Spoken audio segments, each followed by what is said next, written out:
One of the recent arguments has been that people have started to think about the danger of generative language models like ChatGPT and Ubad and so many other ones that are evolving every day. I've been thinking also about this and trying to see how this could be useful for people in low-income context, where education entrance is quite very low for people in um, people at the base of the economic ladder. And recently, I've been also like be exploring, um, excuse me, large language model like ChatGPT, and how we can, um, leverage that to boost educational, um, maybe educational services or education or teaching or learning in general. So what I did was to enter something like the definition of an atom and ask ChatGPT to translate that to Yoruba language and then to Igbo and then possibly Hausa language, which is kind of like major languages in Nigeria. And they were quite, very interesting outputs in that sense. Although I've been trying to see how I could, make sense of what is written, but because I'm not too familiar with all the languages in terms of the written form, but then I could make sense of some of the things that actually um, being provided as an output from ChatGPT. But all in all, these are the kind of these are my thoughts regarding that.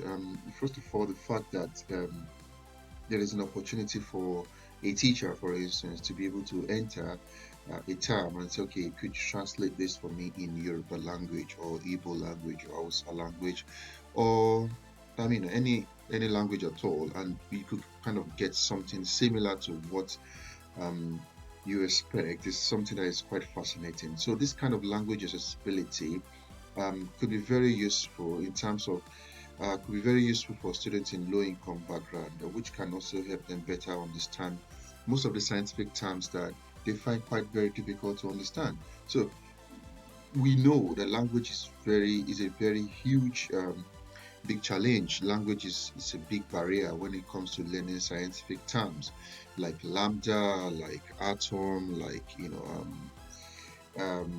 just think of it. Just think of it. If you're going to talk about space, terms using space, they are a huge language barrier, and I think LLM, like large language models, could be used to leverage that kind of challenge.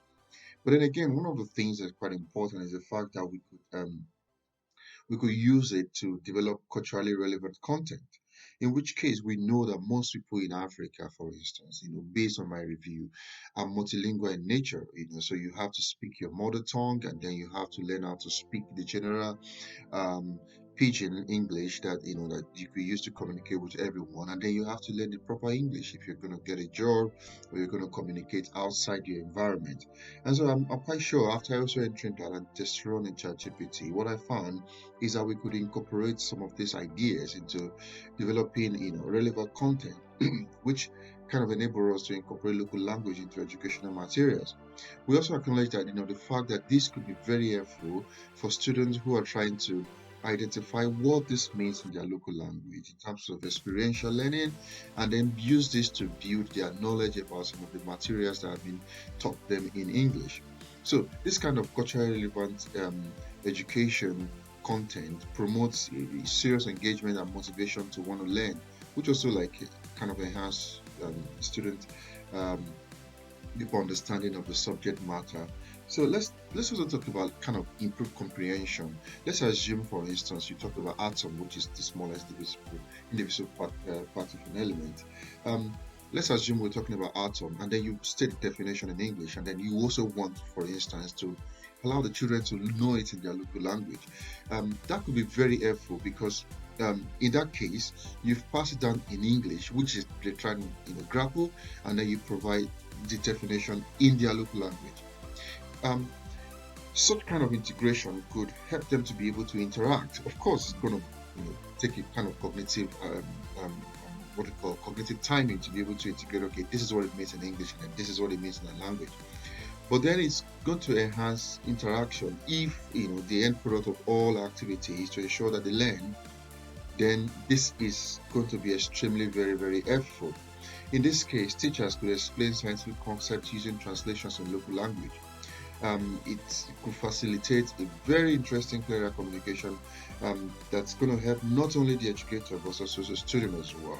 So in terms of that, students can ask questions, they could seek clarification in their local language, and in cases where teachers are not able to provide such, they are not able to explain that in the local language of the children or the students, they could leverage such an idea to be able to provide a very clear explanation to the questions being asked. We know we have like Google Translate and some other uh, translations that are out there, but like this could be a very game-changing opportunity for teachers across different contexts. Um, we also know that language is a huge thing when it comes to learning scientific terms and engaging students in even non-scientific curriculum or non-scientific activity within the school environment.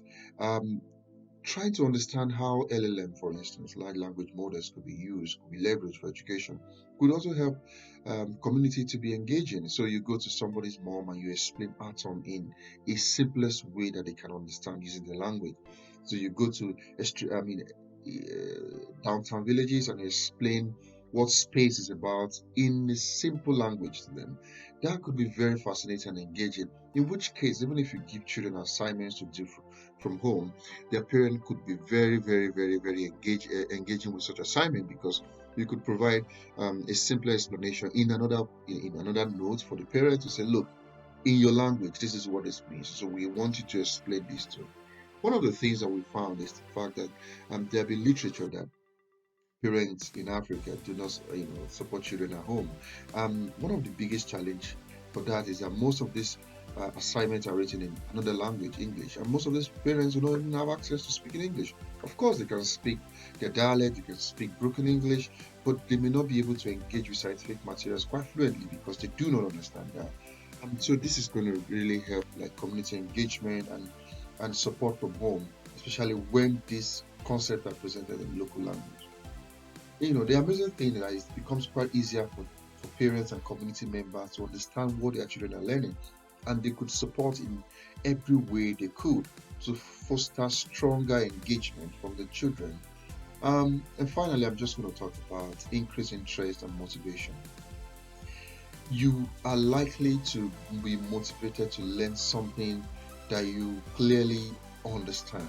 So, if children or students can have access to language models in terms of being able to translate scientific material, it's going to spark curiosity to want to learn.